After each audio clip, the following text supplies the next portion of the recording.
Pegou. Amém? Amém. Pentateuco. Quem já ouviu falar essa palavrinha bonita? Amém. Não é? Pentateuco, né? Vem de penta, de 5. São os 5 primeiros livros da Bíblia. Como já falamos aqui, escrito por Moisés. E para alguns, o último livro, Deuteronômio, no finalzinho, por Josué, para relatar a criação, a libertação, a santificação do povo, Deus trabalhando com o povo no meio do deserto, o censo do povo. E por finalizar Deuteronômio, é antes que eles entrem em Canaã, a tão sonhada terra prometida, a Israel, né? Aquela composição. Josué vai reler a lei, aquele diálogo tão, como é que se diz, tão falado na igreja, vocês entrem, deem casamentos, plantem, trabalhem, colham, vivam a casa de cada um de vocês, vocês façam o que vocês tiverem que fazer. Agora eu e a minha casa serviremos ao Senhor. Essa é a palavra final de José, para que eles entrem em Canaã. Deuteronômio vai dar essa sequência da entrada de Canaã por Josué, saindo lá do cativeiro, entrando pelo deserto. Vocês conhecem alguma simbologia ou alguma tipologia desse êxodo para a igreja de hoje? Alguém conhece? Sabe dizer? Alguma tipologia? Quem lembra de alguma passagem ou algum relato de lá, desses 5 primeiros livros? Fala qualquer coisa. Algum relato, algum acontecimento. Oi? Mar Vermelho. Abertura do Mar Vermelho. Ok. Então, a gente pode agora nesse momento dizer o seguinte, que houve um momento antes do mar e pós abertura do mar. Sim. Não houve uma passagem? Certo? Quem abriu o mar? E quem libertou o povo? Mas foi Moisés que ele colocou o povo para entrar em Canaã? Não. Josué. Foi Josué. Por que não Moisés? Oi? Isso, teve um acontecimento, né? Teve uma coisa. Ele feriu a rocha que era simbolizada. Seria a maldade de Deus? Tiveram fogo, né? Porque Moisés deixou o povo do deserto, né? Quando entrou na terra prometida, por causa do povo que estava pecando toda hora. Mas isso não traz um aprendizado para nós, um alerta? Não é? Mesmo que nos façam pecar, mesmo que nos façam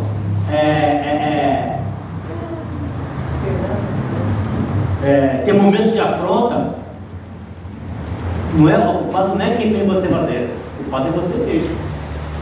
Será que realmente nós estamos prontos? Será que realmente nós estamos com total domínio próprio para as intempéries da vida? Ou não? O ser humano ele vai mostrar quem ele é no momento do aperto. Será que é isso que Josué está nos ensinando? Regina?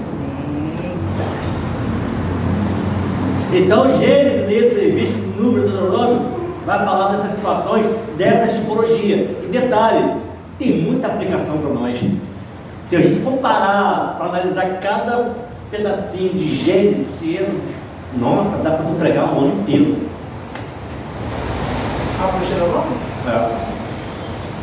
Hoje começa a Pentateuco. Você não fez prova semana passada? Bom, acabou. Acho que só teve 2 pessoas que ficaram no meio do coração. O pessoal reclamou tanto quarta-feira, terça-feira passada reclamava tanto, e tudo tirando nota boa. Tudo me enganando. Então, gente, vamos lá. Pentateuco, Gênesis, Êxodo, Levítico, Números e Deuteronômio. Todos os 5 livros apontam para Jesus. Jesus está em Gênesis, Jesus está em Êxodo, Jesus está em Levítico, Jesus está em Números, Jesus também está em Deuteronômio. Jesus não é o Deus criador, que estava na criação do mundo? Jesus não é o Deus libertador? Sim, Jesus não é o Deus que santifica? sim, Não é aquele que prometeu que ele caminharia junto conosco? sim, Não é? É. Não é aquele que prometeu que voltará? sim. Então ele vai cumprir com a palavra. E qual é a teologia de 5 primeiros livros de Moisés? Quando Jesus está fazendo a obra dele aqui na terra, alguns fariseus, alguns líderes quiseram parar Jesus. Nós sabemos desses relatos aí, né? Ele veio em nome do Pai, ele é o convívio descido do céu, ele veio, porém, muitos não creram no Messias, né? Saiu, até Filipe, né? Sai alguma coisa boa de Nazaré? Nazaré. Vem e veja. É só você experimentando. Se eu pegar, por exemplo, eu ganhei esse presente aqui, tá? Não vou dar para ninguém não, que é meu. Tá? Eu só falar assim para a Mara, esse pão está uma delícia. Só por eu falar você vai saber? Como é que você vai saber que é bom? Provando. Jesus é isso. Você vai saber que ele é Deus quando você prova. Oh, glória. É isso que Natanael recebeu dos Filipos. Só que alguns não entenderam essa divindade de Cristo. E quando eles começam a operar a maravilha na terra, eles argumentam: olha, nós não cremos nos teus feitos. Nós cremos no nosso pai Moisés. Por quê? Era a lei. Era a Torá que eles viviam. E viviam na lei. Né? Lembra de Paulo, que fazia tudo pela lei, né? O Saulo de Tarso. Então, ou Jesus de Nazaré, filho de Maria, né? Nós não cremos nos teus feitos, nós cremos no nosso pai Moisés. Aí a resposta de Jesus: se vocês crescem em Moisés, creis em mim, porque de mim Moisés escreveu. Eu não falei aqui que Jesus é o Deus criador, libertador, santificador, que caminha junto, que cumpre a palavra? Então, essa é a teologia de Gênesis. Gênesis é o Deus criador, Êxodo é o Deus libertador, Levítico é o Deus santificador, Números é o Deus que caminha junto, e Deuteronômio é o Deus que cumpre com a tua palavra. Está tudo aí na apostila. Então vamos ler agora. Pentateuco, 5 primeiros livros. Os livros da Torá: Bereshit, Gênesis, Shemot, Êxodo, Vaquerá, Levítico, Bamidbar, Números, e Devarim, Deuteronômio. São os nomes em hebraico. O Pentateuco do grego, os 5 rolos, é composto pelos 5 primeiros livros da Bíblia. Entre os judeus é chamado de Torá. Uma palavra da língua hebraica com um significado associado ao ensinamento, instrução. Pega lá dentro, na apostila. Acho que só você ouvir. Não, mas aí pode pegar emprestado para fazer de volta. Não tem problema não, você vai trocar o mesmo. Ensinamento, instrução ou especialmente lei. Uma referência à primeira seção do Tanakh, os primeiros 5 livros da Bíblia hebraica, cuja autoria é atribuída a Moisés. Os judeus também usam a palavra Torá no sentido mais amplo para referir o ensinamento judeu através da história como um todo. Nesse sentido, o termo abrange todo o Tanakh, o Midrash ou o Talmud e a literatura Midrash, que são ensinamentos, aquela passagem de pai para filho, todo esse ensinamento aí, né, tradicional, que nós devemos até muito aprender com eles, né, essa questão de passar o nosso ensinamento para outro. E o próprio Paulo fala isso para Timóteo, né? Timóteo, ó, você aprendeu aí da tua avó, da tua mãe, né, Lóis de Eunice, e que de mim também aprendeis, e eu, da escola de Gamaliel, e de Jesus, do próprio Senhor Jesus, e passei para ti, Timóteo: olha, procura, Timóteo, na congregação, pessoas idôneas que querem, para ter essa passagem de ensinamento. Só que, Ana Pimentel, nem todo mundo que está na igreja quer aprender. Eita Deus. Por isso que Paulo vai dizer: procura quem queira. Porque no ano, quando você senta para aprender, vai chegar um período que você vai se levantar para ensinar. O problema é que muita gente já quer chegar ensinando, mas não aprendeu nada ainda. É verdade. É verdade. Paulo, que é Paulo, foi lá estudar, se converteu, doutorado na lei. Poderia voltar e já. Não, peraí, vai lá. Quem é que andou com Jesus? Quem é que sabe sobre Cristo? Opa, Pedro, vamos bater com a cara dele com você. Sentou, aprendeu. Olha, o cara doutorado na lei. Depois escreve 13 cartas. 13 não, 14, de uma de 1 Coríntios. Desapareceu no mesmo tempo. Olha só o ensinamento.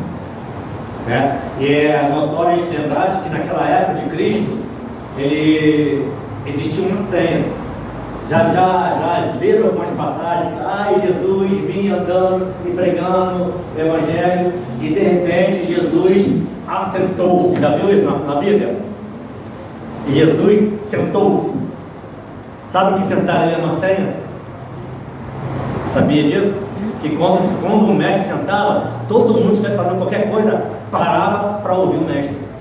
Hoje em dia na igreja não. Quando pega o microfone para pregar a palavra, todo mundo sai e começa a falar. Beber água no banheiro, embaixo do filho. Não é? Então eles sentavam, opa, o mestre, ô Márcia, sentou, está vindo alguma coisa boa do céu. Vou parar para ouvir. Porque o alimento vinha do céu, é isso que eu quero. Isso que eu quero. Eu quero aprender de Cristo, com Cristo. Aprender de Cristo também. Né? O que Paulo vai falar em Efésios? Nós já estamos sentados nessas regiões celestiais em Cristo Jesus. Efésios, Gálatas, Filipenses. Paulo faz praticamente todas as suas cartas. Então, será que realmente hoje a igreja de Cristo está nesse patamar? Da questão de passar o ensinamento, dessa passagem, nós estamos realmente aptos para aprender, nós estamos nos dedicando realmente ao chamado, à obra de Deus. Né? Antigamente eu me lembro que quando eu era criança, minha mãe falava assim: César, vai estudar, senão você vai lavar, vai limpar, vai varrer galinha, vai varrer rua. Hoje em dia, para ser galinha, tem que ter estudo. É verdade. Eu sou carteiro há 33 anos. Vai lá fazer uma prova de carteira. O sol que fez ontem, eu cheguei em casa com dor de cabeça. Mas teve prova. Prova foi lá no Maracanã. Em 1990 que eu fiz essa prova. E a coluna ainda tem aquele composto, tem que correr, tem que não é? Então agora tu vê, compara, Ana Regina, essas questões seculares, que você tem que se preparar para tal, só que na igreja você não está vendo a pistola de ninguém querer fazer isso. As pessoas não querem se preparar. E pior ainda, para se preparar para a chegada do noivo. Olha esses 10 virgens aí, ó. Sinceramente, aquela ali é uma alerta das 10 virgens. Todas elas, todas estavam, todas vestiam, todas tinham aliança, tinham véu, grinalda, veste de noivo. Todas estavam dentro da igreja. Mas nem todas estavam preparadas. Mas hoje em dia, na igreja mesmo, né, conforme é falado, né, quando a gente tem um chamado, a gente tem que exercer o melhor com amor, o nosso chamado na obra do Senhor, não é de qualquer maneira. Porque a gente não quer na nossa casa de qualquer maneira, porque vai fazer para o Senhor de qualquer maneira. Mas quando Deus levanta um para fazer com perfeição, aquele que está fazendo, não está fazendo de qualquer maneira, fica irritado com aquele que está fazendo melhor. Aí o que acontece? Aquele levante vem, aí conforme aconteceu, no sábado teve a festividade lá no canal 2, das mulheres, são mulheres, aí eu fiquei na recepção. Do nada, um levante, para mim, sem eu saber de nada. Aí eu falei assim: Senhor, mas por que sempre quando me bota na recepção tem um levante? Aí eu fui para casa. Já sabe que quando a gente sai da igreja com algum problema, a gente já sai com o coração bem triste. Falei: não vou falar nada, vou entregar na mão do Senhor. As pessoas não me procuraram. Quem teve esse problema não me procurou. Mas Deus usou pessoas de fora para ligar para mim e falou: ó, Deus manda te dizer que não é para você parar não, porque é lá que Ele te quer.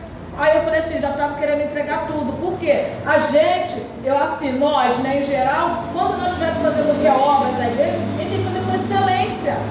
A gente tem que fazer com amor. Eu não tenho que fazer para mim, nem para o pastor, nem agradar o pastor. Eu tenho que fazer para Deus. Mas se nós olharmos sempre para aquele ser humano, ó, mas machuca. Não, nós somos seres humanos, não pode ser, não. Nós não temos sangue de barato. Mas a gente for analisar e para pensar em tudo que fazem conosco, tudo é motivo para parar. É. Tudo é. Parar. Talvez isso seja tão propósito na nossa vida. Vou lá colocar um levante na vida dele, deve ser esse caráter mesmo. Vou ver se a raiva dela está em mim. A verdade Vou é que tirar o carro da mão dela para ver se ela vai continuar servindo ao Senhor.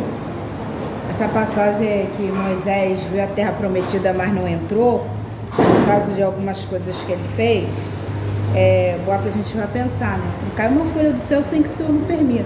Claro que o mal não vem sobre nós, não é que ele quer que o mal venha sobre nós, mas ele atesta também a nossa resistência, ele atesta também a nossa vontade, né? E ele vai botar, pode ter certeza que só fere as pessoas que estão próximas a gente. Inimigo não nos fere, que nós estamos preparados para ele. Mas o amigo, aquele que está de mão dada com você, aquilo vai te ferir. E outra coisa, e o que mais nos entristece e dá essa repentina vontade de parar tudo, é que muitas vezes vem da própria ovelha, né? Quando vem de fora você não estranha, mas quando vem de dentro você deixa. Mas é por aí. Mas aí Deus usou, né? Usou 4 pessoas e falou, para e volta e faz. Mas é isso aí. Por aí. Mas continua. Vale a pena. Vale mesmo. Vamos lá. Em seu sentido mais amplo, os judeus usam a palavra Torá para referir-se a todo e qualquer tipo de ensino ou filosofia. Trata-se de uma palavra de origem grega que pode ser traduzida por 5 estojos, fazendo referência aos estojos, caixas ou vasilhas, onde na antiguidade se guardavam e protegiam da deterioração dos rolos de papiro ou de pergaminhos, utilizados como material de escrita. Os judeus designam, por sua vez, esses livros com o título genérico de Torá, termo hebraico, que apesar de ter sido traduzido de forma habitual por lei, na realidade tem um sentido mais amplo. Torá, de fato, inclui o conceito lei, e até com maior propriedade, por de guiar, dirigir, instruir e até mesmo o quê? Ensinar. Tremendo, né? Vamos lá. O Pentateuco, ainda que se apresente dividido nos referidos 5 primeiros livros da Bíblia, constitui na realidade uma unidade essencial. A divisão corresponde a uma época já remota. Encontra-se na tradução grega do Antigo Testamento, a chamada Septuaginta ou versão dos 70, que data do século III a.C.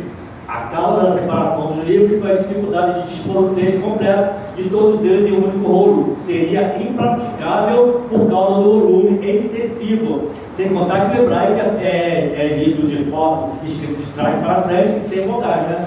Então o salmo já vai as letras, mas ele traz para frente.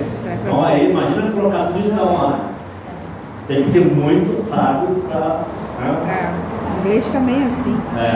Os nomes de origem grega, adotados pela igreja cristã greco-latina, como título desses 5 livros, são os mesmos com que foram designados na Septuaginta.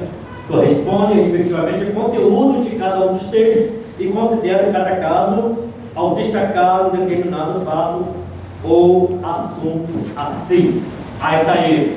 Gênesis significa origem. Êxodo. Vamos lá. Levítico. Todo mundo junto. Número. Comprovação. Deuteronômio. Segunda lei, ou seja, em Gênesis. o Deus Criador. Êxodo. O Deus Libertador. Levítico. O Deus Santificador. Números. O Deus que caminha junto. E Deuteronômio. O Deus que cumpre a tua palavra. Vocês conseguem ver Jesus aqui? Amém. Não é? Jesus está aqui nesse rolo, nesse livro. Nesses 5 primeiros livros. Olha aqui, ó, Moisés apontando para Cristo. Não é? Lá nos primórdios, lá da terra. Eu acho interessante como que Moisés escreveu Gênesis se ele estava lá com ele. Direto, né? Vamos sobre isso. Quanto à tradição hebraica, limita-se em geral a norma titular dos livros com algumas de suas palavras iniciais. Ao primeiro chama de Bereshit, que quer dizer No princípio e ao segundo. ao segundo Shemot, ao terceiro Aikirá, e ele chamou ao quarto Bemidbar, no deserto, e ao quinto quer dizer, tudo no Andrai. Os judeus geralmente dividem o Antigo Testamento em 3 seções diferentes: a lei, os profetas e os escritos. A lei ou Torá contém o fundo histórico da criação e da escolha de Deus por Abraão e pela nação judaica como seu povo escolhido. A Torá contém também a lei dada a Israel no Monte Sinai. As escrituras se referem a estes 5 livros com vários nomes. Josué 1,7 diz: então somente esforça-te e tem muito bom ânimo, cuidando de fazer conforme toda o quê? Lei. Que é a Torá, que meu servo Moisés te ordenou, e também são chamados de a lei de Moisés. em 1 Reis 2,3. Vou dar um doce aqui, um ponto na prova. Ah, tá. Olha o que diz Josué 1,7. Então somente esforça-te e tem muito bom ânimo, cuidando de fazer conforme toda a que meu servo Moisés te. Deus fala para quem? Dando uma referência que ele foi com quem? Com Moisés. que Moisés instruiu quem? Josué. Aí tem uma parte também que vai dizer o seguinte: assim como eu fui com Moisés, eu serei contigo. Alguém prega para mim, por favor, que quer aprender? Vai, Eduardo.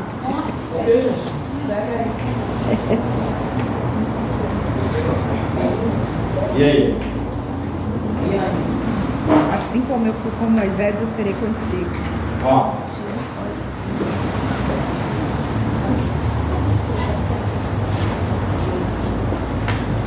Esforça-te e tem De bom ânimo. bom ânimo.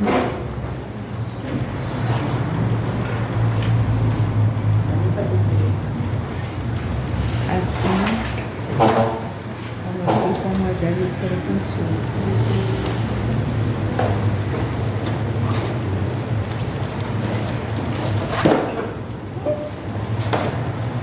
Não é?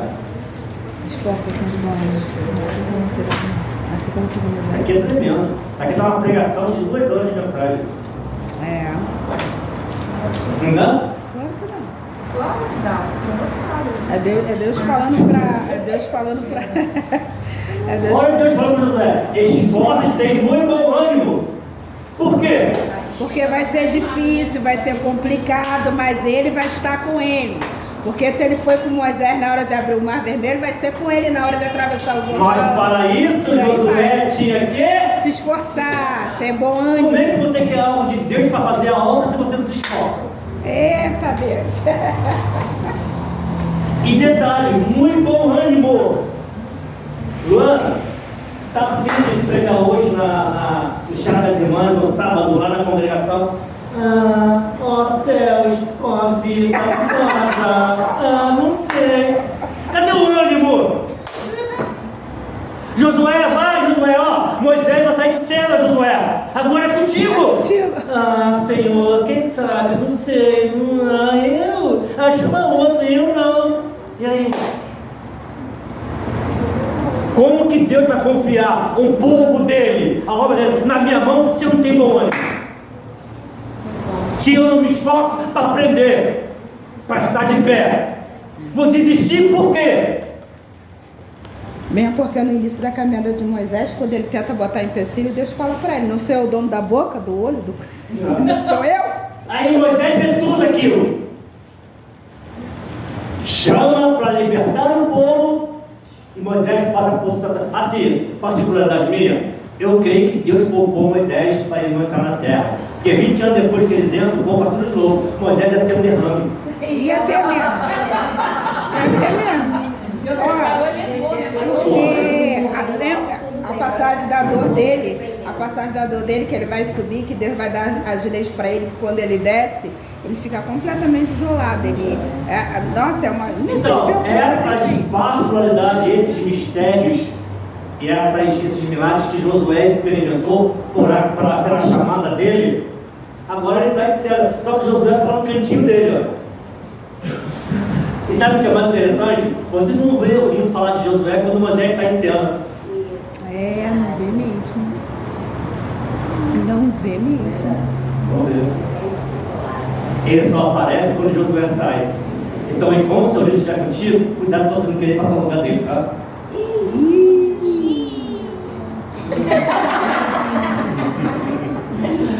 Aí Deus fala para a criança. Ó, ficou só um câmera. Não é verdade? Se fala muito do Espírito Santo, dos 4 evangelhos? Não. A ação do Espírito Santo começa em Atos dos Apóstolos, depois de Jesus 700. Depois de Jesus 700, verdade. Há um tempo determinado para tudo. Se eles estão chamados para liderar, espere Deus trabalhar primeiro. Não passa perto de ninguém não, tá? Tem seu tempo, sua hora. Porque o que é teu, ninguém toma. Mas o senhor falou, Moisés estava ali na liderança e Josué não aparecia. Mas Josué não aparecia, mas Josué era ouvinte. Exatamente. Estava ali, Ele estava era ouvinte. Então ele estava junto com Moisés e ele acompanhava tudo. acompanhando, aprendendo, vendo. Quando Deus falava com Moisés, ele foi um aluno. Então, por ele ser um aluno e ter aprendido, Deus viu nele que ele poderia também ser um líder, como levantou ele como líder. Exatamente. Então Deus está preparando Moisés, Josué, com Moisés e Senhor. Entendeu? Só que o detalhe que eu quero dizer o seguinte também, nesse complemento, é o seguinte: o Josué viu tudo que Moisés passou, que ele de milagre, de libertação do povo, o mar vermelho e tudo mais. Agora o cara sai. Eu? Não. Passar por tudo isso? Eu não tenho a capacidade de liderar ninguém ou estar nesse chamado igual Moisés teve, não. Aí Deus vai dar meu filho, primeiramente esforço, demorando. Agora, olha o que ele fala depois. Assim como eu fui com Moisés, Serei contigo. tudo que Moisés passou com Deus, Josué passaria. Então, se Deus te deu algo na tua mão,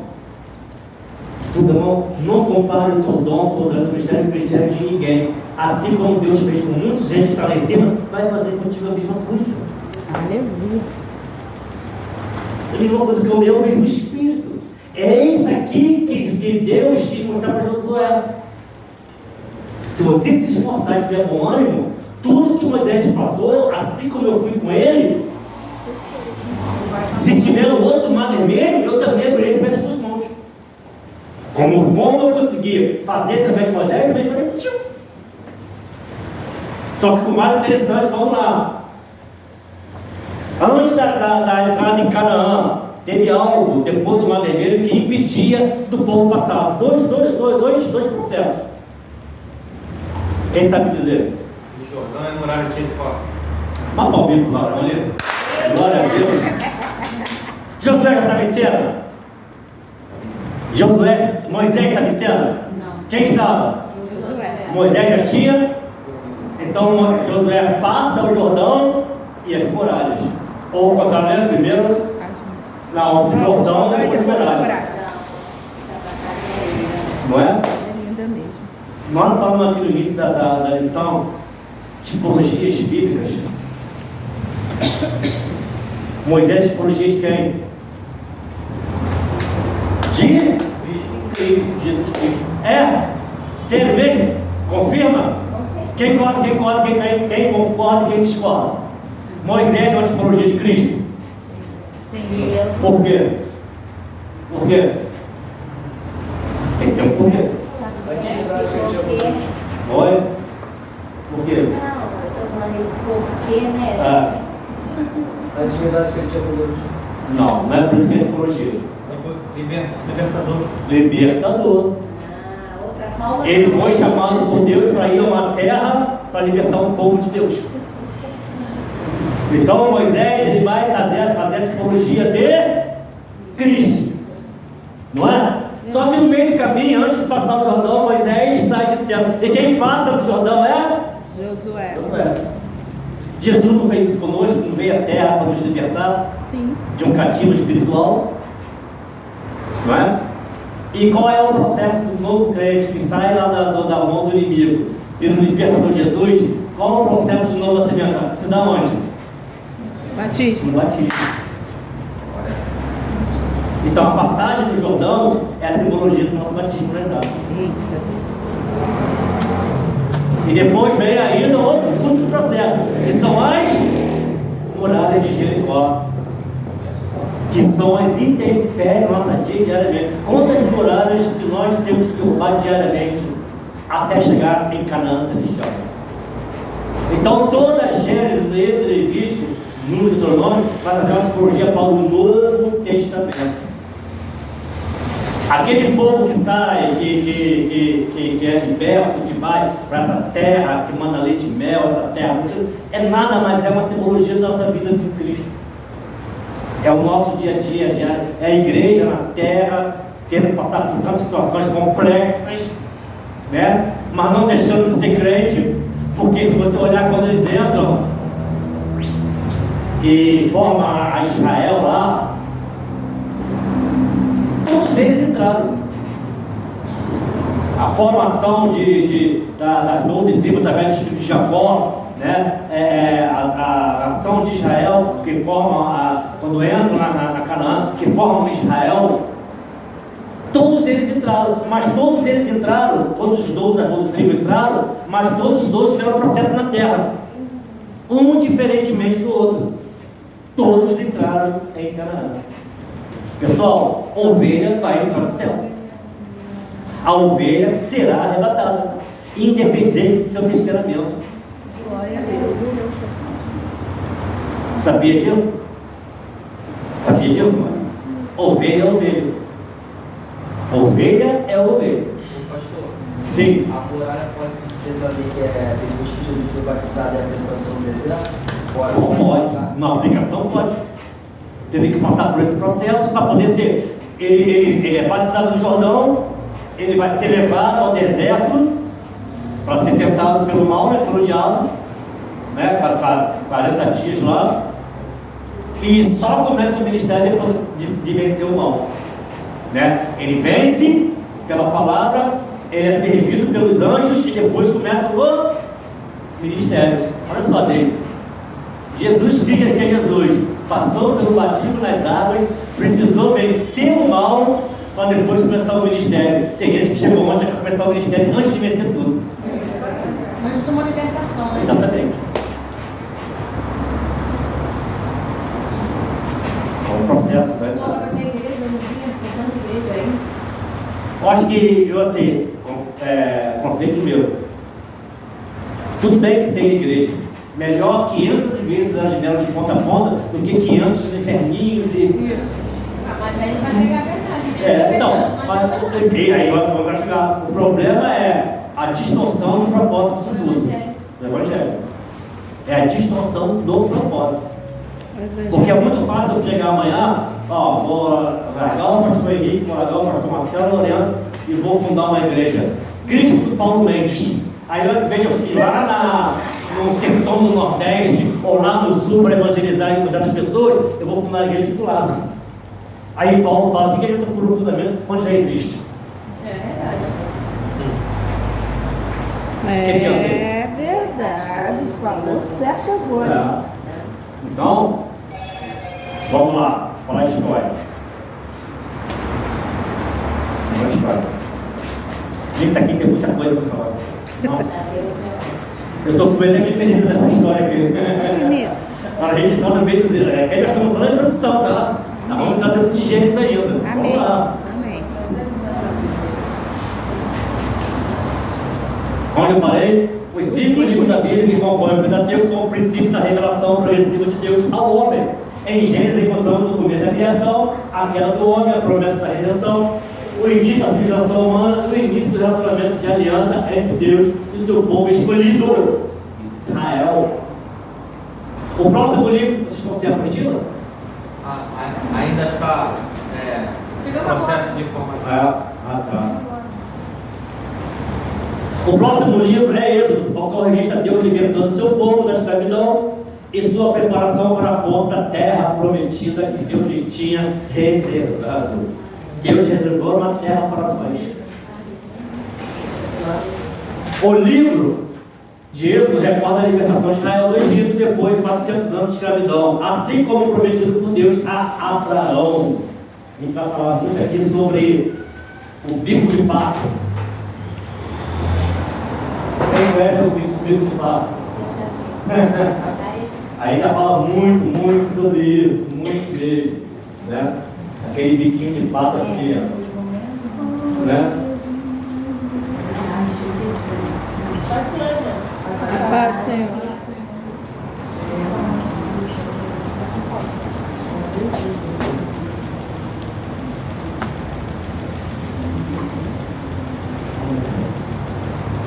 Deve ter alguém sabe quando não estava tinha gente, não?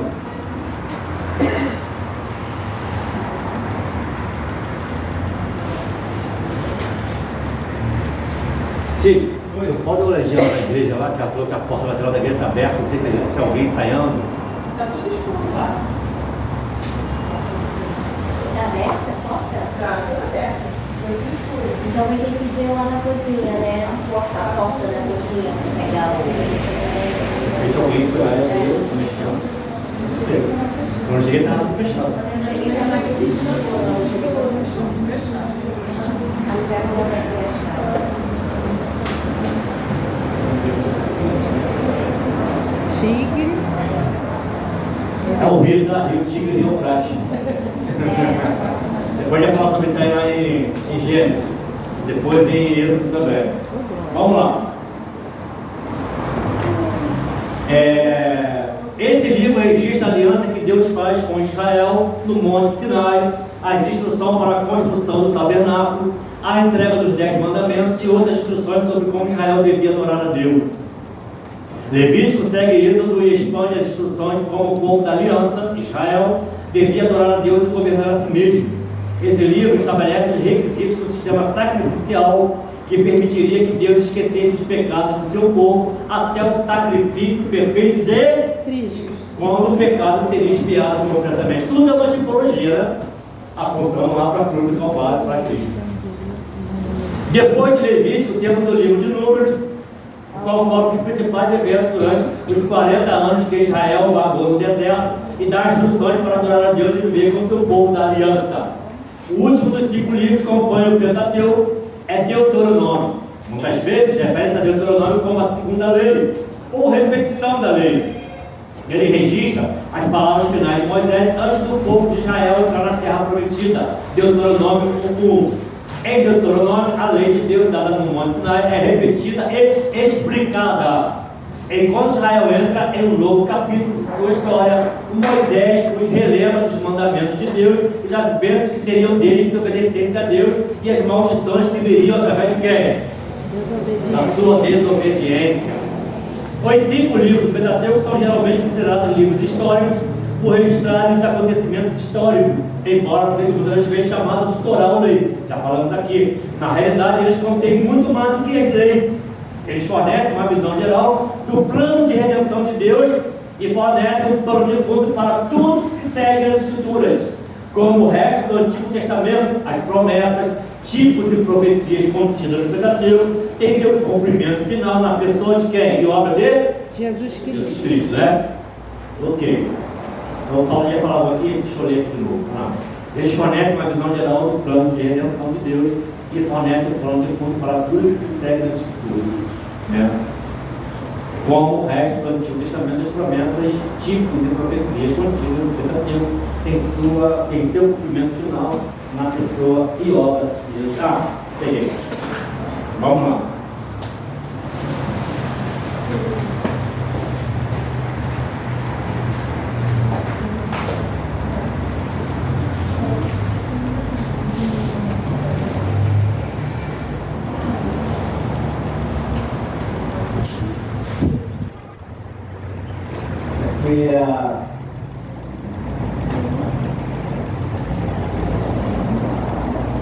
Quem se lembra dessa passagem, desse evento? A transfiguração do monte? Não é? Quem que aparece aqui com Jesus?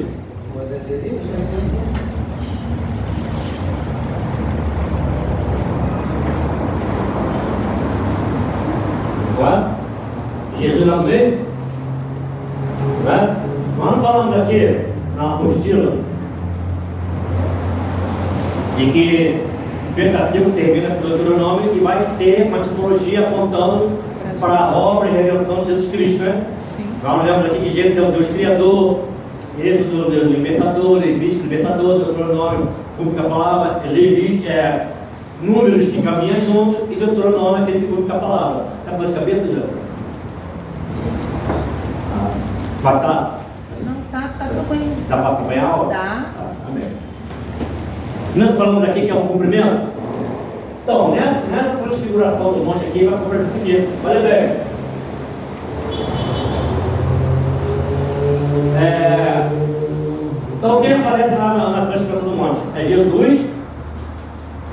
Jesus, e de um lado aparece Moisés e do outro Elias, não é?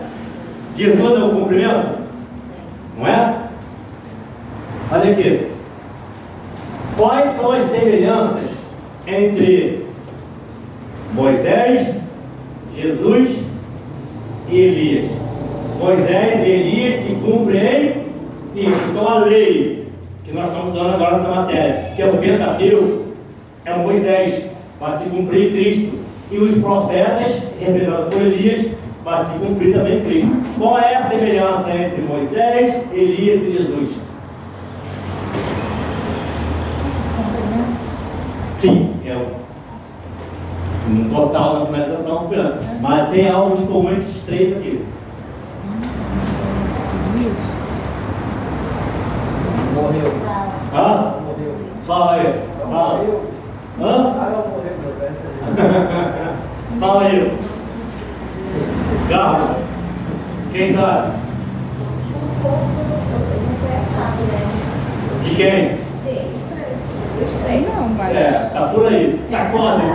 Deu um chute quase aqui. o corpo não foi achado. Ó. Não, mas Jesus ressuscitou.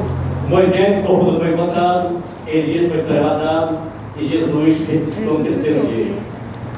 Tanto Moisés como Elias, como Jesus Cristo, jejuaram e oraram 40 dias no deserto. Tanto Moisés como Elias, lembra Jesus lá na cruz? Eli, Eli, lama sabachthani. Olha o povo lá embaixo. Está chamando por Elias. Está chamando por Deus. Então, por quê? A lei, vamos estudar também os profetas, vamos estudar toda a lei e todos os profetas, seja de Gênesis até Malaquias, tudo aponta e tudo se cumpre em Jesus Cristo. Jesus é o cumprimento de todo o Antigo Testamento. Tudo aponta para Ele. Tudo. Vamos passar um pouquinho no deserto, no tabernáculo, vamos perceber que cada centímetro da madeira de acácia é Cristo. O que tinha dentro da Arca da Aliança é Cristo. Por isso que a Arca da Aliança era a presença de Deus no meio do povo. Continha o maná, a tábua e a vara, a lei, o profeta e a graça. Coberta de ouro, mas feita de madeira de acácia. A acácia é a tua natureza humana. O ouro é a glória de Deus que reflete coberto do pecado. Vamos lá? Gente, que maravilha. Oi? É muito detalhe. Se a gente for tiver uma matéria só de tabernáculo, meu Deus. Que coisa linda, que coisa linda. A pedra, a brasa viva que é colocada dentro em cima do altar do incenso, que era o último compartimento para o sacerdote entrar além do véu, e só ele poderia entrar além do véu, e era o último passo ali do altar do incenso, e tinham 7 palmos para chegar no véu. Então ele tinha que pegar a brasa viva do altar para colocar no incenso, no altar do incenso, que era feita de madeira, totalmente composta nos milímetros certinho, completamente quadrada. Cada lado era exatamente igual ao outro, para mostrar para a igreja que não tem ninguém maior do que ninguém, todos nós somos iguais. Meu Deus. Só que o maior detalhe, no altar do incenso, se colocasse a pedra viva, a brasa viva, sobre aquela madeira, a madeira seria queimada. Aí sabe como é que é coberta a pia, soldado? Aberta de... Estava aberta? Deve ter alguém lá então. Tem ninguém. Você dia se meteu em tudo, até disparou lá.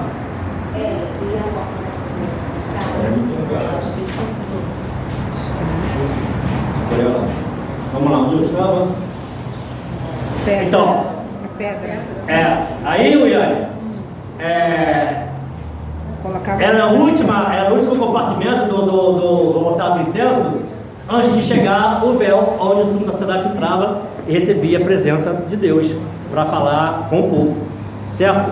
Só que detalhe, jogava-se algumas ervas na brasa viva, para subir aquela fumaça de cheiro. Só que algumas ervas eram tão amargas que o cheiro que subia era horrível. Deus não respondia, porque Deus responde a tua oração através das narinas. Ele ouve através do nariz. Sabe o que eles faziam? Pegavam uma outra erva purificada, misturavam aquelas ervas amargas.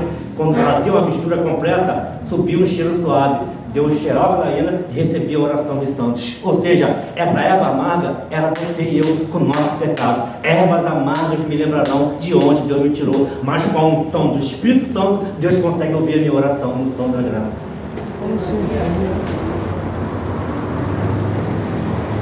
Sozinho não consigo, mas com o Espírito Santo que testifica em mim, Abba Pai, Ele ouve a minha oração.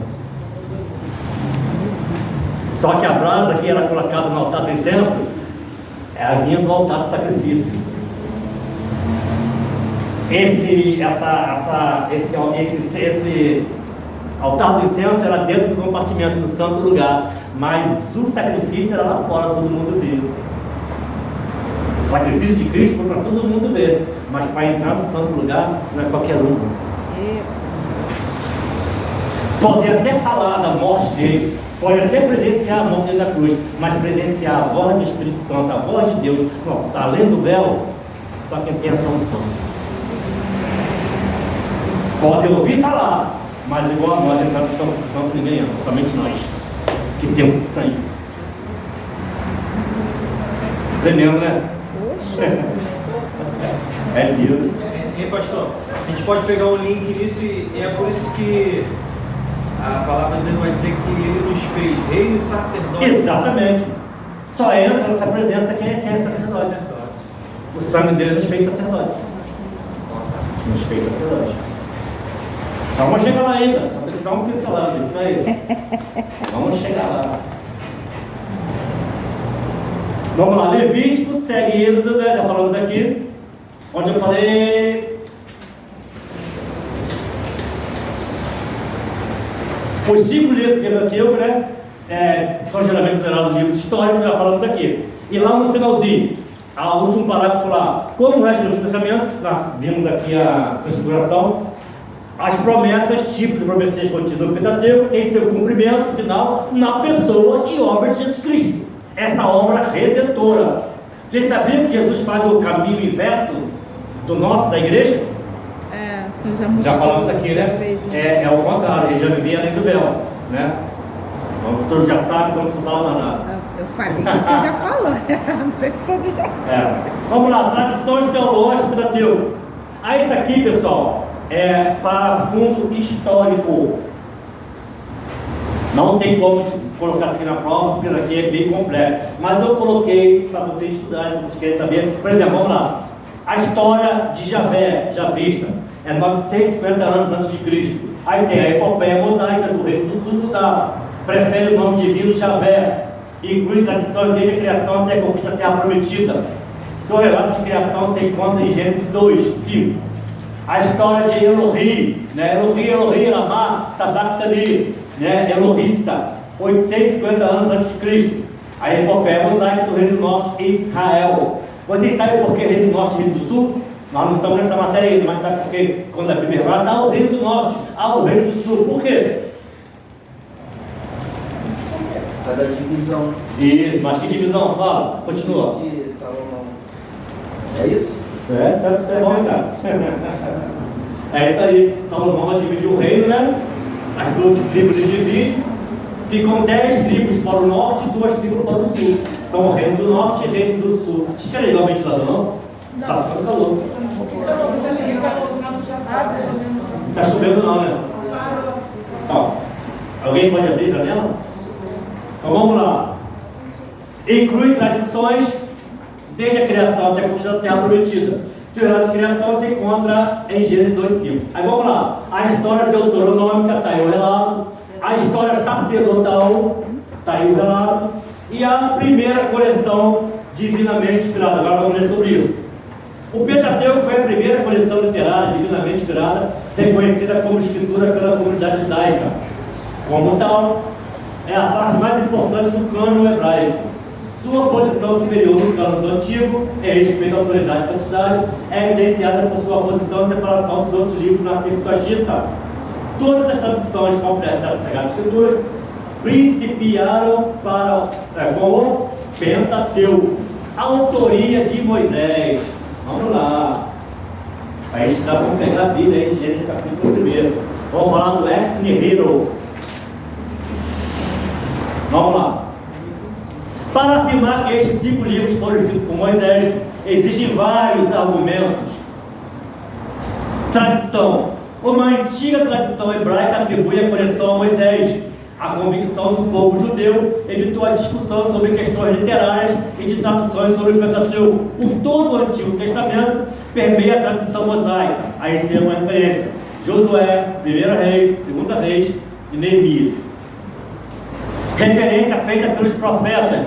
Outros livros do Antigo Testamento, especialmente os profetas, estão cheios de referências mais ou menos explícitas aos 5 livros, sempre citando Moisés como autor. Jesus Cristo e seus discípulos concordam nas referências que fazem a origem mosaica do Pentateuco. É impossível ler passagens como a de João, 17, 5, 45 e 7, 19 e 3, sem reconhecer a real autoridade de Moisés nos escritos da lei. Ainda no Evangelho de João, temos uma citação de Jesus: Moisés escreveu a meu respeito. Vamos ler isso aí.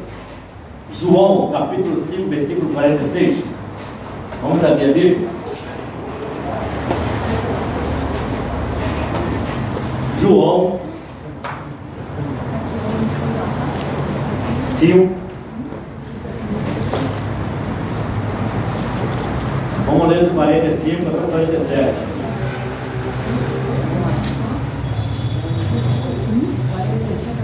Não, vou deixar. Tranquilo. Não, deixa eu ler. Aí você acompanha.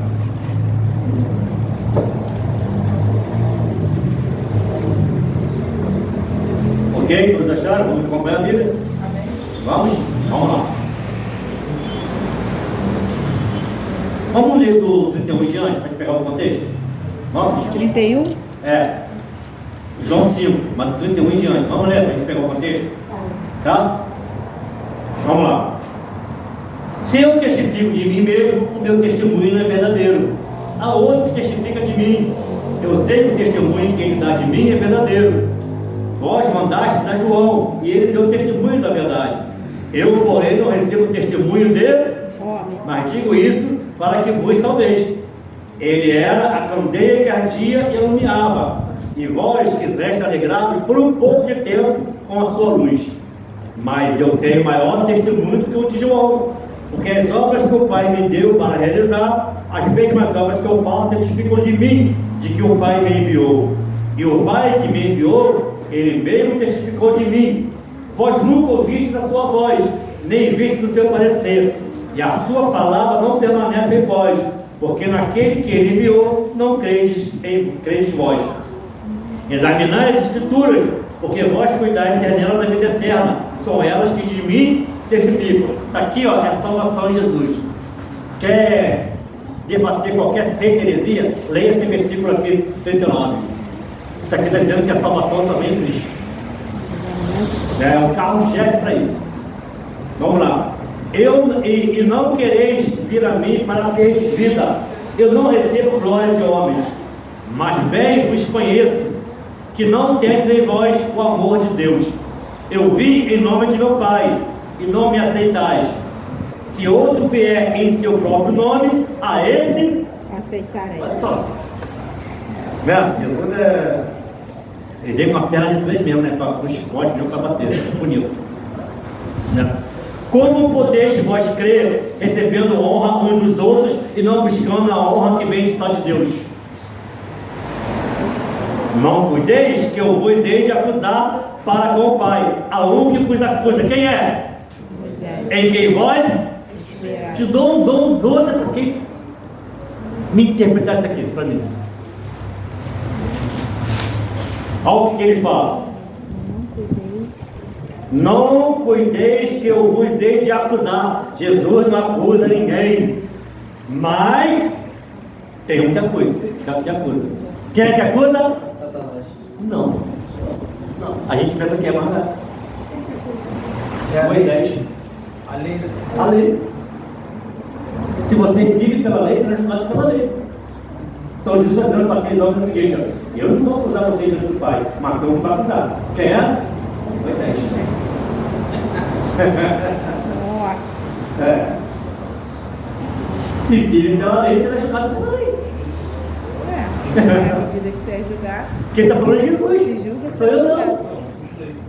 A um que vos acusa, Moisés, a quem vós esperais. Olha só. Porque se vós cresceis em Moisés, Eis em mim. porque de mim Escreveu ele. é. Não é o que nós falamos aqui, relatamos sobre isso? Moisés escreveu sobre Jesus. O próprio Jesus fala aqui em João. Porém, se creis não creis no meu escrito, como quereis na minha palavra? Eu li um livro chamado O Julgamento do Rabino Joseph Ben, alguma coisa. E é uma analogia, né, sobre um homem que era rabino, judeu, vivia na lei e ele morre. E ele vai nesse tribunal. Chega um grande dia, naquele grande dia, o dia do Senhor. E começa a ouvir as acusações sobre ele e ele tenta se autodefender-se. E começa a citar as leis.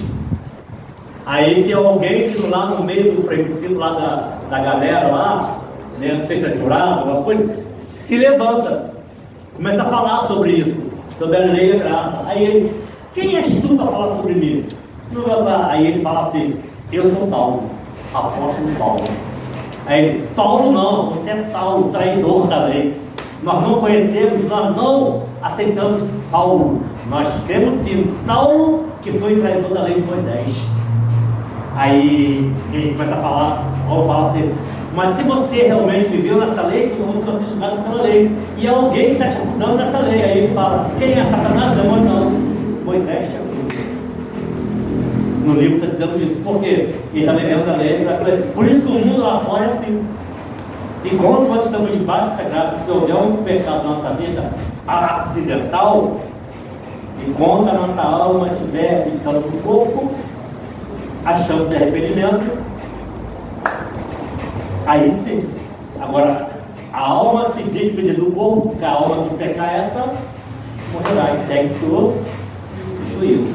Vamos lá. Apostila.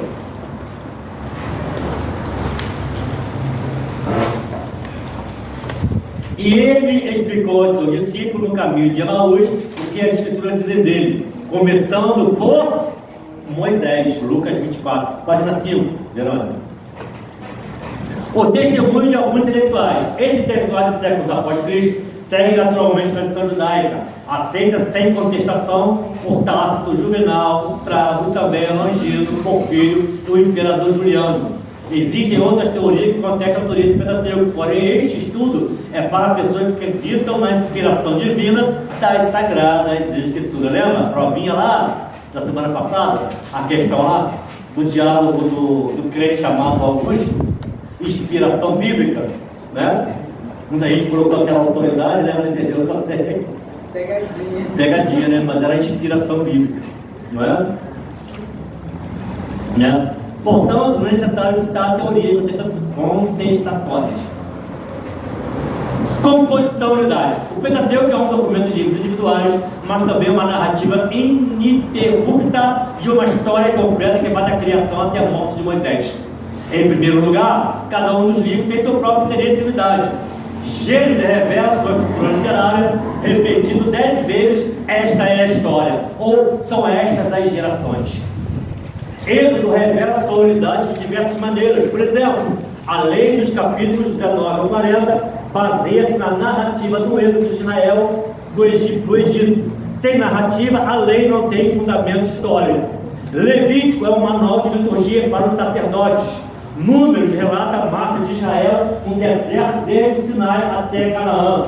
Deuteronômio registra a exposição de Moisés na lei que ele recebera no Monte Sinai. Assim, como o êxodo lembrado no memorial da Páscoa prefigura a salvação do novo Israel, a através do sacrifício de Cristo. E a Páscoa significa o quê?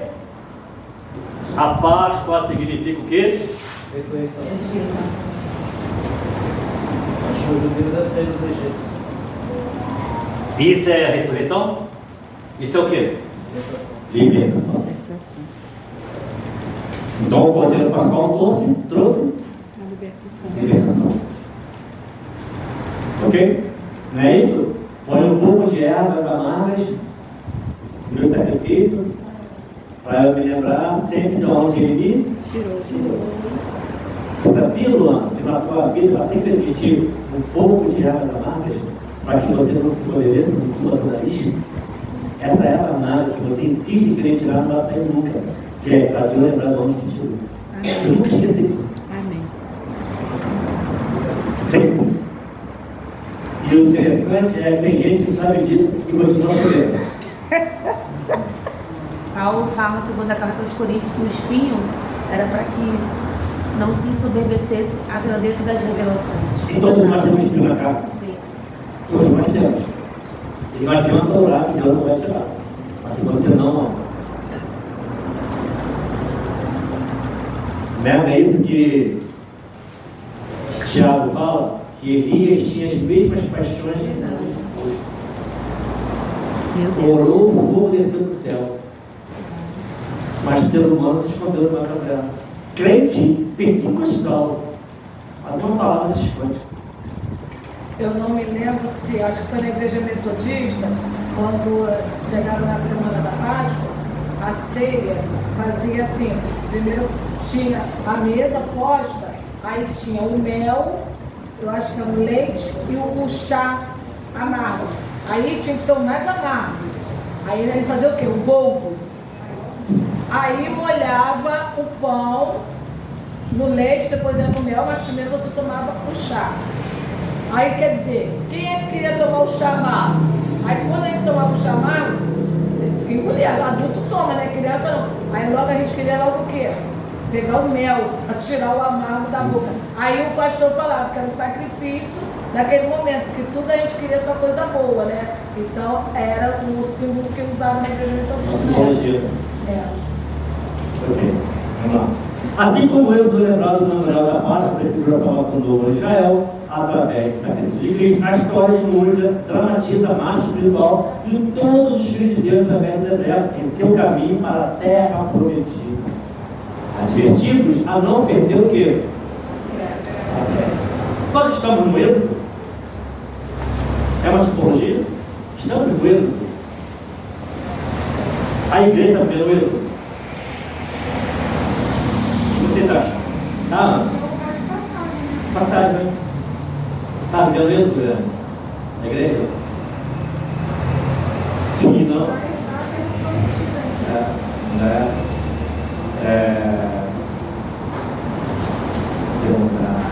Verônica, nós estamos vivendo no êxodo?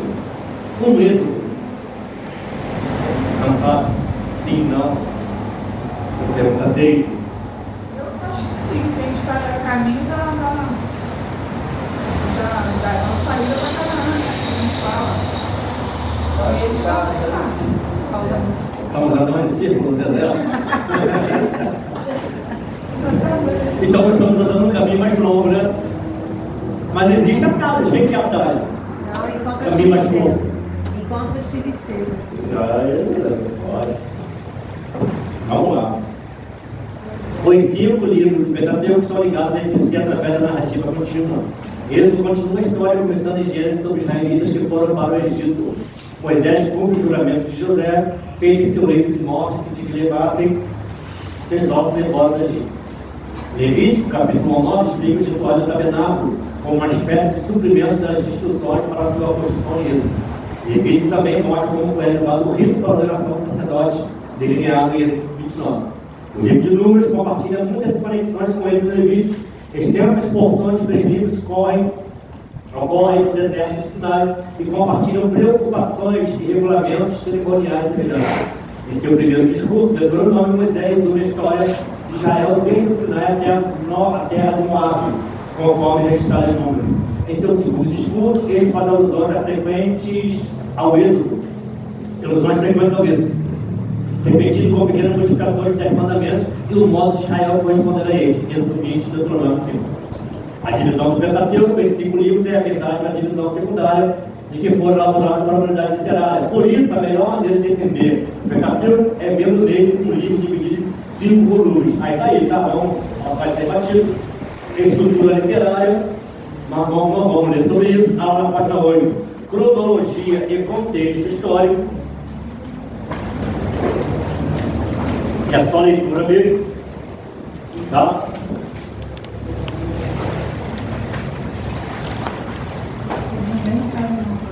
Aí vocês leem isso aí, isso é só questão mesmo de historicidade, tá?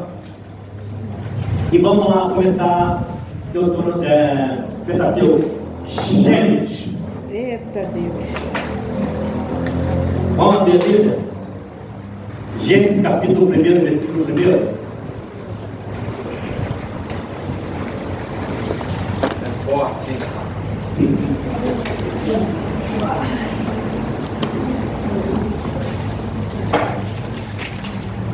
Então a narrativa está aí, nós lemos a introdução do Pentateuco, seu fundo literário, histórico, cultural, geográfico, tudo mais, ok? E a narrativa de Gênesis vai começar sobre a questão da criação. Tudo que foi criado, tudo que existe, tudo que há.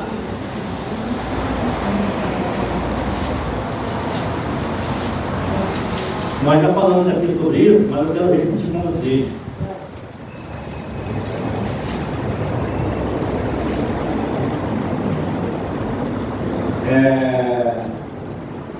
Jorge, fica falando toda hora de novo, lá no interruptor lá. Alguém abra para mim a Bíblia, é Apocalipse, capítulo 13, versículo 8. Mas deixa ela aberta em Gênesis. Fica aí, ô.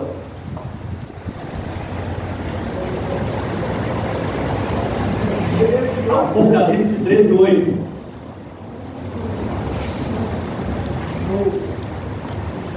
Pode ler. E adoraram a todos os que habitam sobre a terra, esses cujos nomes não estão escritos no livro da vida, do Cordeiro que foi morto desde a fundação do mundo. No livro da vida do Cordeiro que foi morto quando? Há 2 mil anos atrás? Lá com os romanos, lá com Israel, lá com o povo. Quando foi morto o Cordeiro de Deus? E como assim? Então Jesus foi morto desde a fundação do mundo? Segura aí. Agora vamos lá todo mundo em Gênesis capítulo 1. Segura aí, Jorge. Vamos ler do 1 ao 3.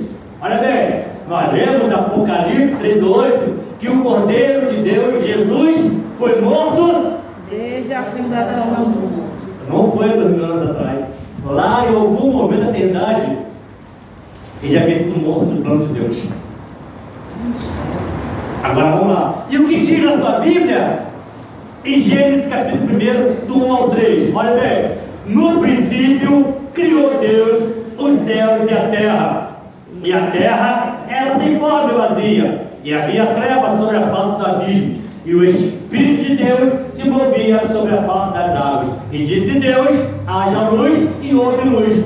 Nós lemos em Apocalipse que antes de Deus falar isso aqui para Moisés, Jesus já havia sido morto antes desde a fundação do mundo. Ou seja, é como se houvesse trevas sobre tudo lá fora. Só existia luz, a própria luz era o próprio Deus. Aí vamos lá. Apaga a luz. No princípio, criou Deus os céus e a terra. E a terra era sem forma e vazia. E o Espírito de Deus parava sobre a face do abismo. E disse Deus, haja luz. Antes de tudo acontecer isso aqui, Jesus já havia sido morto por nossa causa. Lá na eternidade. Meu Deus. Deus criou céus e terra, luminares, mas antes de tudo isso, ele sentou lá para a eternidade, na eternidade, para arquitetar um plano para a nossa salvação nesse tempo presente. Já estava morto. Então, a morte de Cristo não foi um plano B, porque alguma coisa falou. Não. Foi desde antes de Deus falar, haja luz, ele já havia sido morto por nossa causa. Desde antes da fundação. Olha a importância que nós temos para esse Deus. Mas o Senhor fez um quadrozinho lá na Trindade, lá no Celestial, onde ele se apresentou. Meu Deus. Está vendo a importância? Que os planos de Deus na tua vida não foram coincidências. A gente vai estudar uma matéria para ecologia, cristologia e deontologia. E vamos falar sobre um pouco de banco de almas. O supralapsarianismo e intralapsarianismo, decreto de Deus. E alguns creem que Deus tem um banco de almas no céu. Ou seja, eu não nasci através da fecundação momentânea do meu pai e da minha mãe. Eu já existi na eternidade. Há quem diga que a minha alma não tem 45 anos, é mais velha do que eu. Você já existiu no plano de Deus. Só que pelo teu pai chegar para tua mãe, ter um momento exato para que a luna viesse à existência. Mas você já existiu na eternidade. Ou seja, meu espírito não tem. Nós não somos fruto do acaso. Nós estávamos na mente de Deus programados para nascer e viver essa terra. Vamos lá? Legal isso, né? Mais uma vez fica comprovado que o Senhor detém a chave da vida e da morte. Tem. Ele diz quem vive, ele diz quem morre. Ó, e detalhe, Deus começa as coisas do fim, não do começo. Sabia disso? Explica isso aí, professor. Luana quer fazer uma faculdade. Saudade, beijão. Ó, aquela ali, a Sandra Ribeiro, era a aluna mais bagunçada da minha turma no seminário. Ah, cara, quietinha. Ela era bagunceira. Beijão, Sandra. A Joyce está lá. Luana quer fazer uma faculdade de odontologia. Ela vai programar contigo, galera. Jesus. Vai programar. A se inscrever, fazer vestibular, vai entrar, quer de dia, quer noite, quer uma aula de vai lá. Porque ela sabe no final dela pegar o diploma, se formar e exercitar.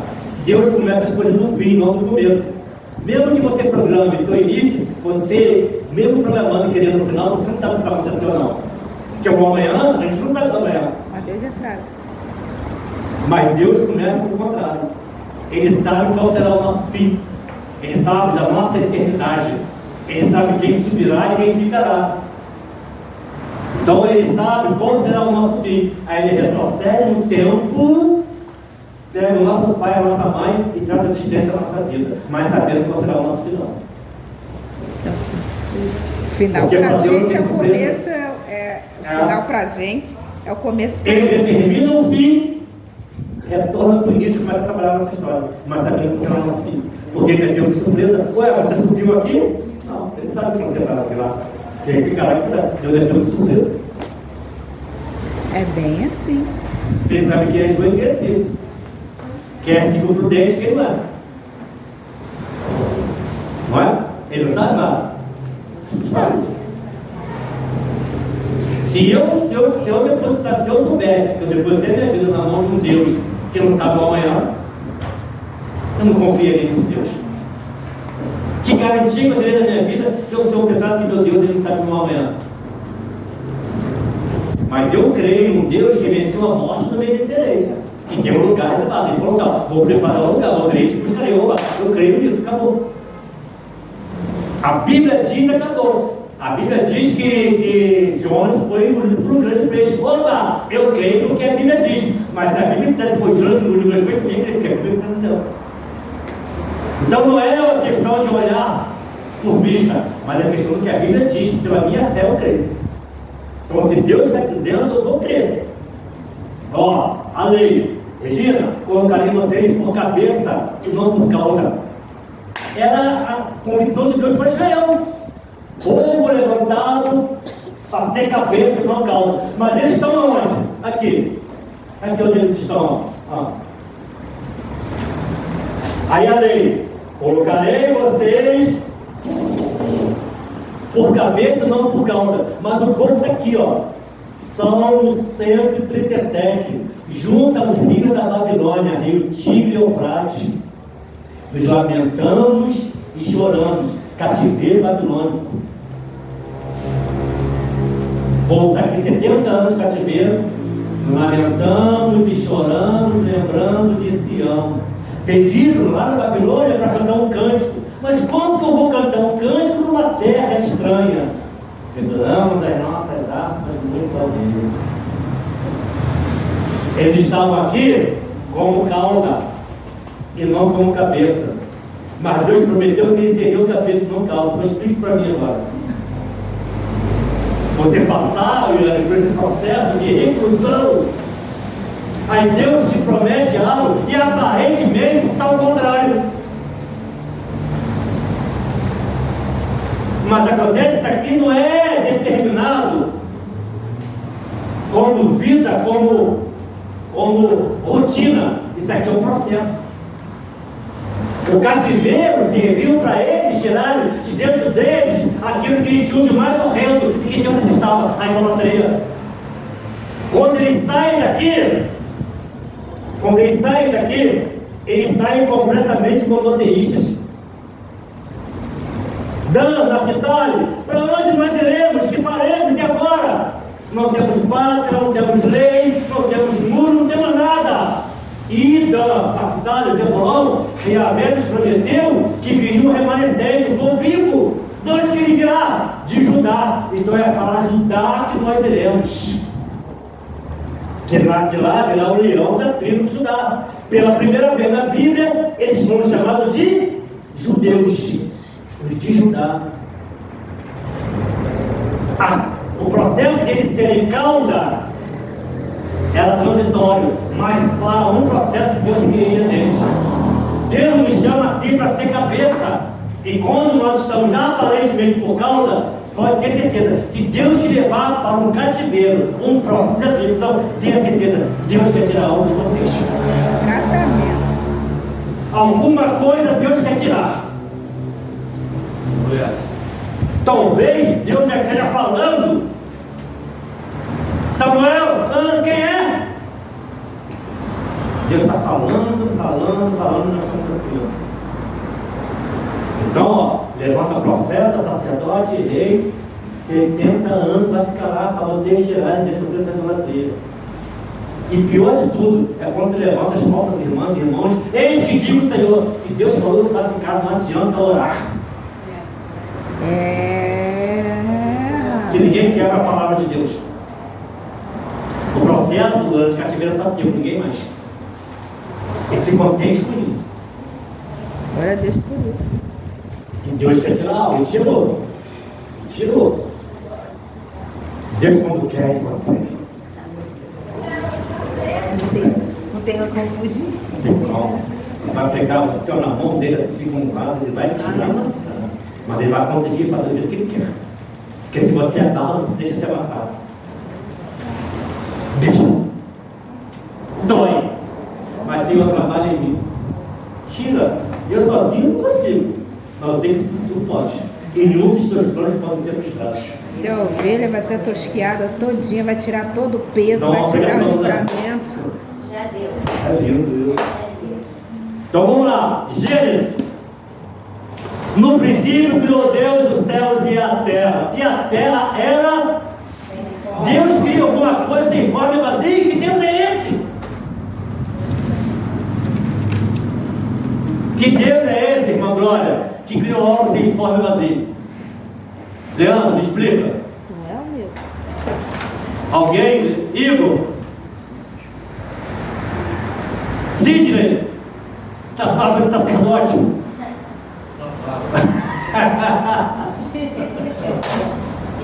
No princípio criou Deus os céus e a terra, e a terra era ou estava sem forma aí? Deus criou a terra sem forma e vazia. Como é que ele pode criar algo? Você diz que tudo que é bom. Trevas sobre a face do Durante o processo, Aconteceu alguma coisa entre Gênesis 1 e 2 que tornou a terra sem forma e vazia. No original tornou-se, né? Tornou-se. O original tornou-se sem forma e vazio. Porque Deus não cria nada sem forma e vazio. Tudo que Deus queria foi feito. tornou-se porque não era. Alguma coisa aconteceu com a terra se tornar sem forma e vazio. Mas interessante que ele diz assim, ó, e a terra ela se forma e vazio, tornou-se E havia trevas sobre a face da vida. Olha só, e o Espírito de Deus se movia sobre a face Das águas. o Espírito de Deus sobre a face. Alguns teólogos dizem que era como se fosse uma galinha chocando o ovo. Quando a galinha põe o ovo comum, não tem vida nele. Mas a partir do momento que ela choca, ela passa a ter o domínio de fazer aquele ovo criar vida. Quando o Espírito de Deus se movia sobre a face das águas da terra, que estava vazia, o Espírito estava preparando a terra para crescer a vida na terra. Ou seja, Deus tem a capacidade de poder de tornar aquilo que é vazio e sem forma algo existente, algo completo. E detalhe, ele até faz com que às vezes, quer ver um exemplo? Todo mundo conhece a história de Ana, a mãe de Samuel, né? Todo mundo sabe, né? Ana sempre foi estéril? Não, Deus cerrou a madre dela. Deus cerrou, só de um propósito. Não é? E ele serra, depois ele descerra. Se assim diz o verbo, né? Estou verbalizando o verbo aqui agora. Estou criando o verbo. Descerrar, né? Serrar e descerrar. Ele faz com que ela não seja mãe de filhos, que ela se torne estéril, mas depois se tornar mãe de filho. Por causa de um único propósito. A transição do sacerdócio, do reinado lá, do ungido, da vida. Vai falando. Mas o nosso Deus, ele vê tudo, ele coisa tudo pelo fim, né? Ele fez isso porque a propósito de Samuel, a mudança dos sacerdotes na casa onde ele foi ser entregue. É essa teologia que nós estamos tentando decifrar agora, chegar à finalização. Quantas esterilidades nós temos na nossa vida? Que Deus permitisse que acontecesse por causa de um propósito. Eu tenho um testemunho de uma minha cunhada, que Deus viu que ela levasse um tombo, que levasse a perna para operar, que era internada, e quem estava lá dela no leito era uma missionária que estava desviada, e ela pregando, ela estava no caminho do Senhor. Mas entendo que Deus fez isso com Ana, e ela se joga, ela se entrega, ela faz todo um retrocesso, porque ela volta, né? Porque até então ela tem, né? Ela tem aquele encontro com Deus, ela tem todo esse retrocesso de pedir, de se ajogar aos pés do Senhor, que até então ninguém mais acreditava nela. Todo mundo no Arraial já não acreditava que ela seria mãe. Então ela vai buscar, mas Deus já sabemos, Deus já tendo tudo para que ela o devolvesse aquilo que ele deu a ela. E ela não faria isso, ela não faria isso se simplesmente ela pudesse parir, Deus não pudesse tratar ela, se ela não passasse por esse processo, ela não se jogaria, ela não prometeria para Deus aquilo que ela estava pedindo a Deus. Mas todos nós somos assim? Sim, Somos? Na hora do processo. O processo que... Não, porque se está tudo bem. Fênix. Duvida alguém se jogar nos pés do Senhor quando está tudo bem. Orações como nunca. Incessantemente, incansavelmente, a gente vai até promessa para Deus. Exatamente. Mas não fazemos problema. Senhor, se o Senhor me levar dessa dessa, eu nunca mais farei isso. O dia que vamos fazer novamente. Depois que recebe o pastor. Deus é muito misericordioso. Peraí, que eu odeio. Não, se estiver no mesmo contexto, é que o meu é um contexto anterior. Vamos falar. Para a medicina, eu nunca ia ser mãe, eu nunca ia poder gerar filho. E hoje eu tenho 2 filhos, porque teve um propósito, tanto no do Samuel mais ainda. Tu me contou a história. Porque quando eu tive Samuel, ali Deus fez com que eu evangelizasse, orasse as crianças que estavam lá, e elas saíram, meu filho continuou, e eu continuei orando para depois eu sair do Samuel de lá. Foi o último a sair? Foi o último a sair. Eu não queria ser mãe, porque eu já tenho 2. Qual o processo? Então, será que essas Anas da vida, essas Verônicas da vida nos ensinam algo? Detalhe, a gente prega muito errado, a gente está falando do livro. A gente prega muito errado porque é o seguinte, até muito por libertação. Tem pouco só que eu vou falar. A gente prega muito que Deus vai fazer, porque a Bíblia diz, Glória a Deus por isso. Só que a Bíblia diz que Deus chegou ao manto de Ana e que Ana tornou o manto de filhos pela oração, pelo voto que ela fez com Deus, de entregar o filho Samuel, tudo bem. Só que a gente prega o seguinte, que Deus vai fazer que todas as mulheres estéreis sejam mães de filhos, não é assim que funciona. O que a Bíblia quer dizer é que nós temos um Deus que tem a capacidade, o poder de fazer da mulher estéril mãe de filhos, mas nem todas serão, porque Deus tem propósitos individuais. E aquela que não é estéril, não tem Davi filho? mesmo não foi. Amical. Só que o que a gente prega é que todas serão. O que a gente tem que pregar, a teologia é essa, que Deus tem o poder de fazer a mulher estéril mãe de filhos. Aí você vai até pregar isso aí, até tomar o Espírito Santo e fala, tu crê essa noite que Deus pode fazer? Aí a mulher está debaixo ela sente aquilo, eu creio. Aí Deus faz o milagre. A nossa pregação é pregar aquilo que Deus tem a capacidade e o poder de fazer. Mas que Não nem que ele vai fazer. será tirado. Não que ele vai fazer. Não que Ele vai tem a fazer. capacidade. É a capacidade que ele tem de fazer. Não é porque cada De um poder faz. fazer. Como fez com a Verônica, com a Ana, mas nem todas serão. Deus tem o poder de fazer o cego enxergar? A Bíblia diz. Ó, eu tive um... Exatamente. Quem se lembra da irmã Inês, que era a nossa igreja cadeirante? Sempre estava lá na frente. Para o vice-presidente, o pastor Henrique uma vez falou comigo, que ele orava e olhava para ela, e ele chegava em casa ali orando, na igreja, chegava em casa e filho, botava Deus, Senhor, o que o Senhor não faz a igreja se levantar, a andar? Ele falou que várias vezes ele questionou isso. O que o Senhor não faz a irmã dele andar? Senhor, esses são os nossos questionamentos. Vou falar em cima disso aí mesmo, pastor. Eu congregava numa igreja, eu me converti no feito não. O projeto Restaurando Vida de Nilópolis, do pastor Luciano Regis, e ele fez uma campanha de cura e libertação. E, nossa, foi um mover tremendo, as pessoas dando testemunho. Chegou um cadeirante, ele estava desde o primeiro dia. Foram 15 ou 20 dias, se eu não me engano. 15 ou 20 domingos, se eu não me engano, nesse processo. E no penúltimo domingo, o pastor orando, falando: Senhor, por que o Senhor não levanta ele? Se não pela fé dele, pela minha fé. O pastor jejuando para que Deus respondesse a ele. Deus respondeu a ele. Diga a ele que se ele perdoar o cara que colocou ele naquela cadeira, eu levanto ele.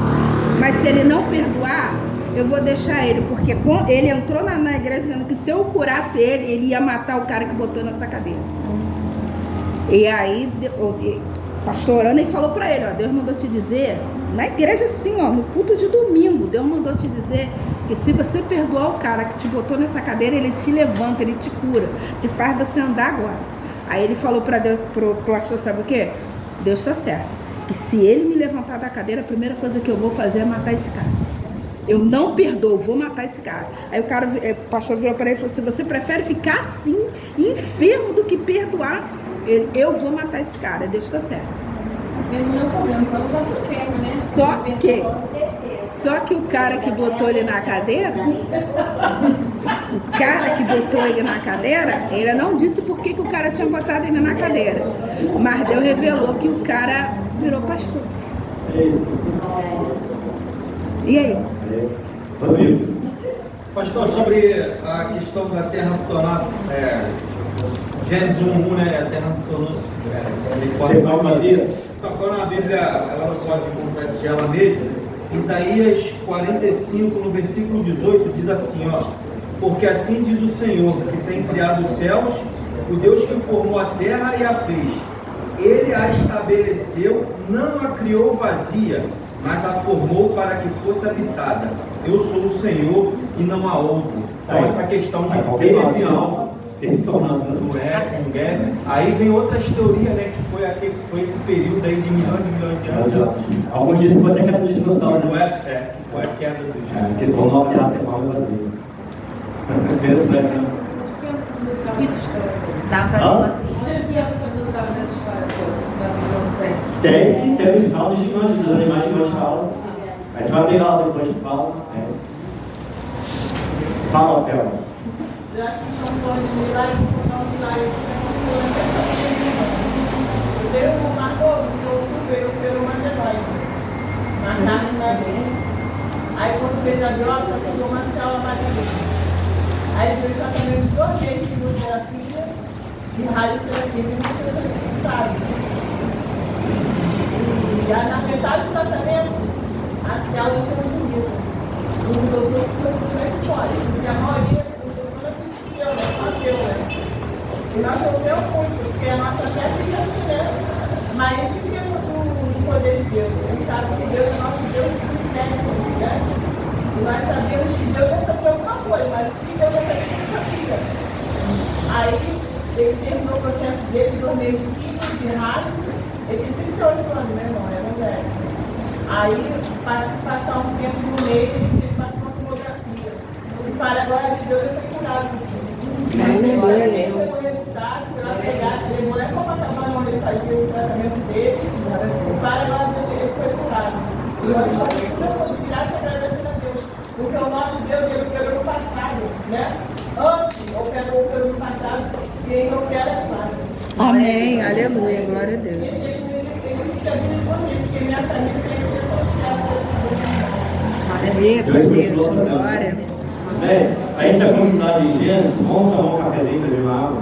Meu Deus do céu, vai saber, né? Vai saber. O cara quer matar o outro, vai saber se o cara virou.